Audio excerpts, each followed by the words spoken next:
आज हम बनाने जा रहे हैं लस्सी, जिसको छाछ भी कहते हैं। इसके लिए मैंने भुना जीरा और अजवाइन ले लिए। इसको पहले हम लोग पीस लेंगे। ये धनिया,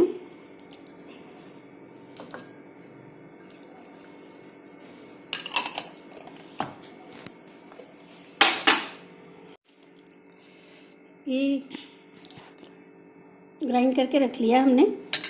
अब हम पहले दही डालेंगे। दही ले लिया हमने। ये मसाला हमने इसमें ऐड कर लिया, थोड़ा सा नमक, काला नमक। और फिर हमने डाल लेंगे पानी, क्योंकि हम लस्सी बना रहे हैं।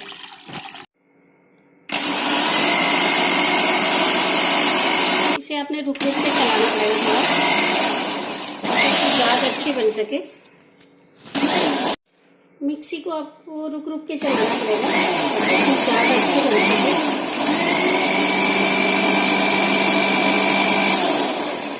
जी, हमारी लस्सी रेडी है।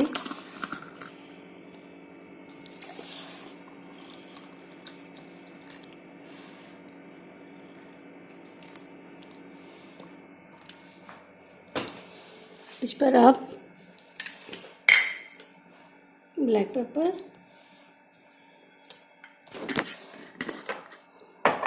चाट मसाला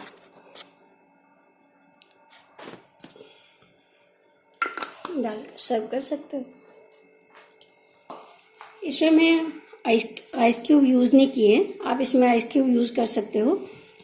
मैंने इसलिए नहीं किए क्योंकि मेरा दही ऑलरेडी ठंडा था, फ्रिज में लगा हुआ था। अगर आपको ये वीडियोस पसंद आती हैं हमारी डोगरास फूड्स एंड फ्लेवर्स, तो प्लीज़ इसको सब्सक्राइब करें, लाइक करें, शेयर और कमेंट करना ना भूलें।